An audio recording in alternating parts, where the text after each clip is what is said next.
Now, businesses. What kind of businesses? We're in a business right now. It's hard. It's hard to even find a niche business, and that's mostly what we can get. Now, most of it, even though they threw it out of schools a long time ago, I talked to some people recently who are in things like refrigeration, air conditioning, things like that. There's money in that stuff. Unless I've been misinformed, you know. And these are niche businesses. How do you learn it? Well, a lot of people don't want to go to school to learn it, so learn it. Just like some Vietnamese that I read about. I think it was in Reader's Digest some time ago. Couldn't even speak English. And he was homeless. He told the guy that he would do odd jobs around the warehouse just for food money. And just become a gopher. Just run, just do things. Because he couldn't speak English. He's from Vietnam. And so they kept him around there. Because he had one thing going for him, and this is something real important that all black people ought to think about. Because it was told to me by my father, who had a business, a restaurant, about a fellow that worked for him. They called him Jalopy because he used to work on old cars. Jalopy could not read and write. He could read and write his name barely. His name was Tom Carew, but they called him Jalopy because he worked on old cars. Couldn't half fix them. But he worked for my father and he stayed around there. And I asked my father one day, because Jalopy always messed up stuff. I was about 13 years old. I said, why do you keep him around here? Because he always messes up everything. He says, Neely, I'm going to tell you something about Jalopy. He has two things about him. He's just an old country boy. Said, he's always here and on time, and he won't steal nothing. Anything that he wants, he'll ask you for it. That was back in the 1940s. That stayed with me a long time. And I passed that on to a lot of people. I said, you go on a job, even if you don't halfway know what you're doing. I say, first of all, you be there. Be there on the job. And get a reputation for not stealing.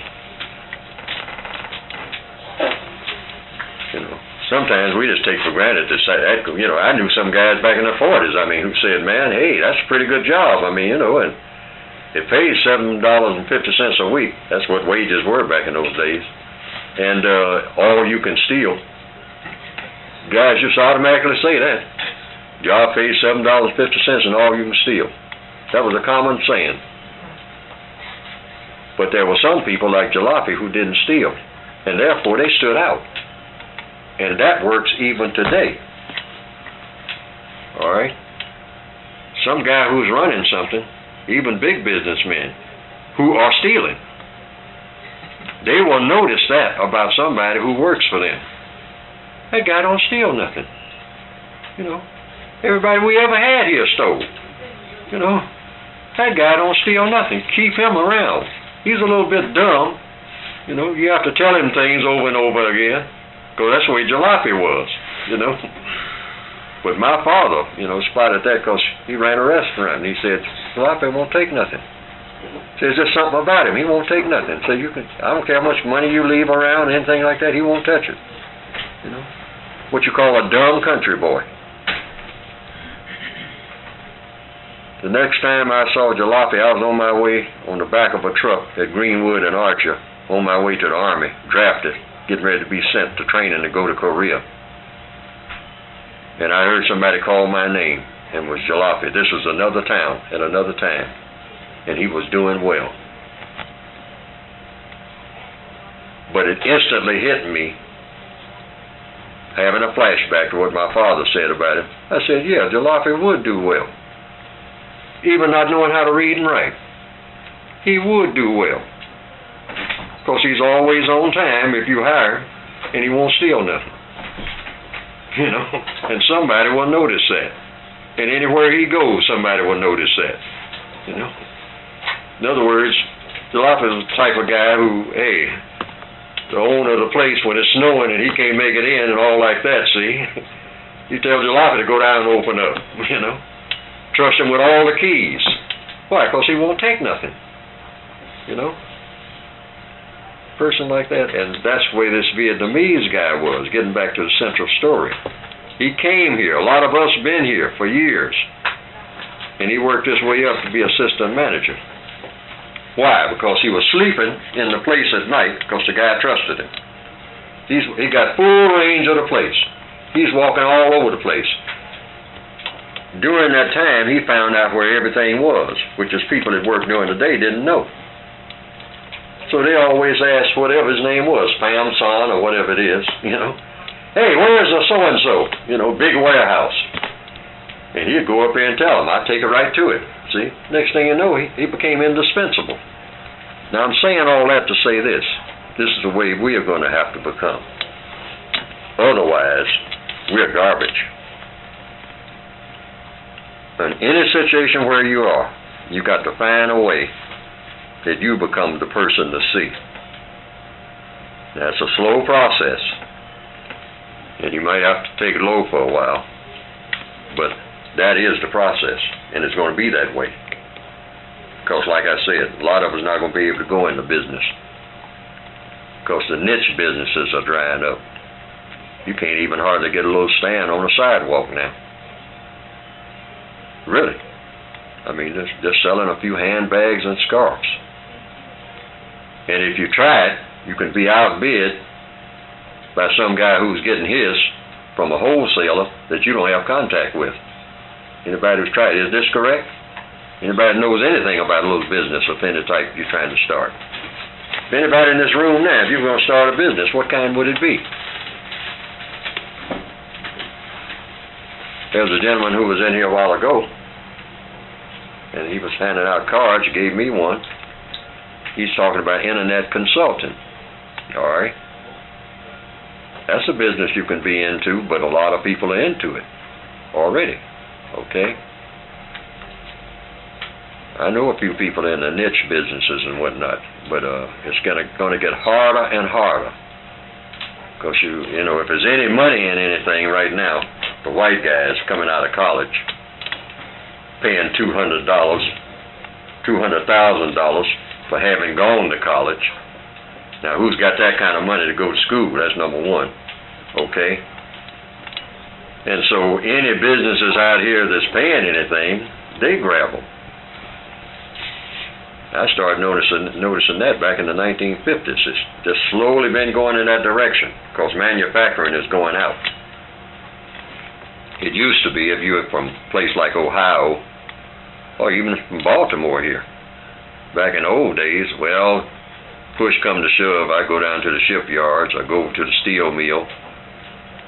I don't want to do that kind of work, but I can always fall back on that. And you had a cousin or an uncle working over there. You were in Cleveland, Ohio during the 1940s. Lots of steel mill jobs, shipyard jobs, you know, where they made stuff, parts for ships and all like that. World War II was going on, the big one. None of that exists anymore. I'm talking to some people who've been in the corporate world, which you may aspire to get into. They say it ain't what it's cut out to be. Some of you might know something about it. I mean, you know. But I talked to a black lady who's what you call educated, and she says, hey, she just got kicked around, you know. All right. In that corporate world. More and more black males are finding that out. The young guys out on the street, they're trying to do hip-hop. That field is getting crowded. You know, you're going to have to compete with a whole bunch of people to the extent that some of the guys a few years ago, and still some of them still doing it, they're fighting each other, killing each other. You know, I mean, on account of your song's selling better than mine. I got to eliminate you. Everybody's got us in a rivalry now, like it's a football game. Okay? Okay, you know, everywhere you go, where you see black people, you see basketballs being bounced. How many of them are going to make it?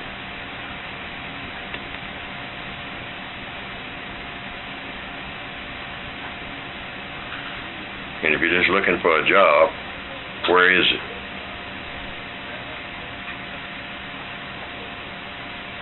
I've been out of the job market for years. But if I was 30 years old now looking for a job, can anybody in here tell me where I'd be looking? I'm a black male, 30 years old, on the streets of Washington. I have a 11th grade education because I dropped out. Is it anybody in this room can tell me if I had to go Monday morning looking for a job, where would I go looking? You know a place. Home improvement, construction, for working with some other people of color that'll hire you because they know you. You name two things. Home improvement. What does that mean? I mean, I'm fixing to walk out this door right now, see, because, you know, so to speak. This is Monday in Washington, D.C., 2006. I got an 11th grade education. I got halfway through the 11th grade and I got disgusted and walked out. Now I'm looking for a job. I'm on 8th Street. I'm talking to you. You say, well, there's home improvement. What's the other you name? Construction. And construction. Now, can you give me anything further than that? Because, see, I don't know. I don't even know where to go. I don't even know who to talk to. Oh. Is there anybody that knows? You would have I've got one. Okay. You can go to one of the self-storage places and stand outside the front gate. And when people come to store their stuff, sometimes they need help. Oh. I saw someone doing this one time. Were the Hispanics doing it? No, this was... They were black guys? Yeah, this was okay. just one. Because I'm a black guy. He had figured out that right. when people come there, it's self-storage places where you take your own stuff there. Yeah. And people get tired when they're trying to load their stuff in or get it out. Mm-hmm. So he would stand on the front and wait for and just ask people if they need help, and they would pay them, some money to help. Because a lot of times when you have to move, you find out who your friends are. Now wait a minute, hold it. I've been around some self-storage places. First of all, I noticed there's not a lot of people around there. So how long am I going to stand around there waiting? Weekends are probably... There's a gentleman back there. Okay. Yes, sir. I find out what somebody wanted to do, and then I would serve it. And I would make money, like I do that. Okay. Now, we got a case history going here. I mean, Yeah. You do that now? Yes. No, time. How do you go about doing that? I mean, do you hear it by word of mouth or something? I just open up my eyes and look and see what people want. I know people want everything. Hey, I started saying, I wasn't sure. I started saying that in some of the talks about 4 or 5 years ago. Because I got my cue from reading about this Vietnamese guy that just walked up and says, anything y'all got to do around here, I mean, a gopher job, And I ain't got no place to stay because the guy was homeless. Okay, and he couldn't speak English. Okay, so he just said, I'll do whatever. But he fooled around and got a job by starting out, just doing what you're talking about. So maybe that's what to do. See, we're talking about practical stuff. Because you got hordes of people who are dropping out of school, and you got hordes who are coming out with diplomas. Right here in Washington. Every one of these schools up here, from what the teachers tell me, is full of people. Except when they start dropping out and whatnot. Now they're on 8th Street, you're walking up and down 8th Street, you're unemployed, you dropped out of school, and you're black. And you're a male or a female. Now what do? You don't want to just keep doing that forever, and you're not going to keep doing it forever, because you got to go somewhere, you got to have support. You got to have things, okay? But you gave the cue right there. Because really, that's what you do see big buildings going up around you and all like that. People are doing stuff. And I ain't just talking about construction, all right? That is one thing, but there's a lot of Hispanics on there, and that's a whole lot, and I've heard people say, I've heard that this is what's being said. If you're going to hire people for construction, don't hire no black dudes, because they're unreliable. Hire Hispanics. Have you heard that? Yeah. Yeah. Say that black dude, he will make that first paycheck, and then you don't see him no more. Yep. They say, but that Hispanic guy, Pedro Gonzalez, will be out there in the rain, Yep. you know, and he'll be standing out there when, you know, it was 5 black guys supposed to be there, and him, Gonzalez, is the only one there. That's right. That's the way it is, Yep. Okay. and it's understandable. Of course, once we get some money in our pocket, we figure, well, hey, I can do this again on another site when I need some money, okay? But you get a reputation for not showing up. Yes, sir. And then pretty soon, I mean, people know that, and then don't come around no more. Say, hey, you walked off the last time you was here, okay? Then another thing, not everybody wants to work construction. True? Yeah. And not everybody can, you know? But these are things even for the ladies to be thinking about where their kinfolks are concerned. Or, you know, even if you're not working, you got kinfolks that, you know, if you're going to tell your son or your nephew and whatnot, or your niece,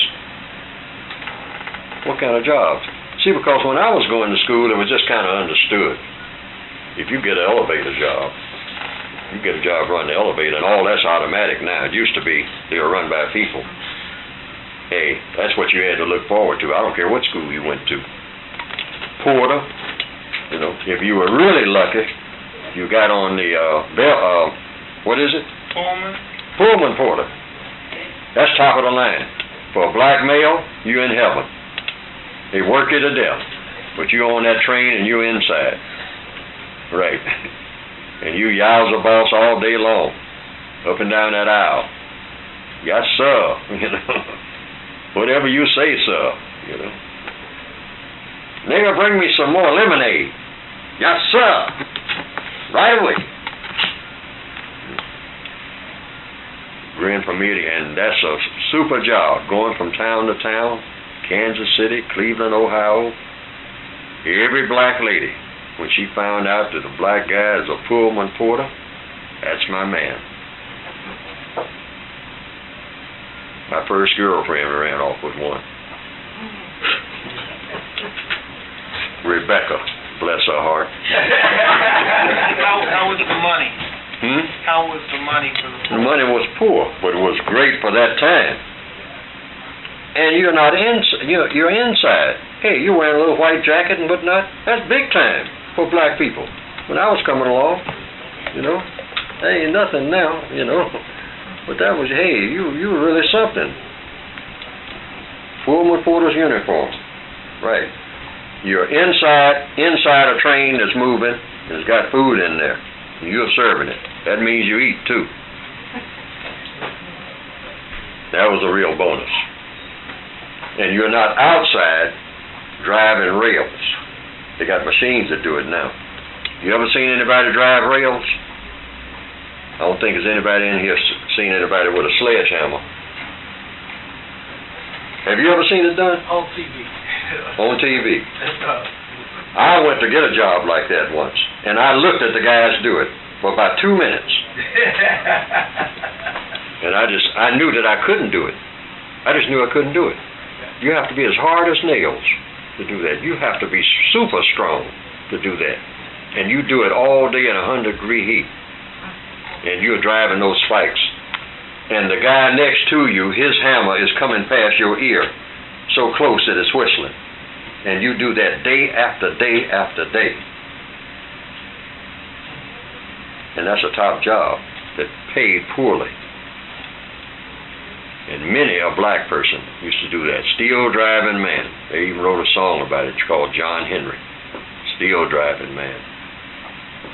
You know the spikes that hold the train track to the track, into the woods. This big. That's what, huh? The spikes are about that yes. long. And you got a huge hammer. The average person in here now couldn't even pick up the hammer. Not to say nothing about swing it all day. All right, pure murder. And I used to see guys my size out there doing it, because that's had to do it. Okay. I'm saying all that to say this. You might have to take jobs that you definitely don't want. But you got to start somewhere if you don't want to get in trouble. Because I was the type of person who did not want to be in trouble. I had fellows that I ran with that was in trouble. I didn't want to start that penitentiary thing at all. I didn't want to start that. And I didn't want to get on that treadmill. And I never did anything that would send me there for that reason.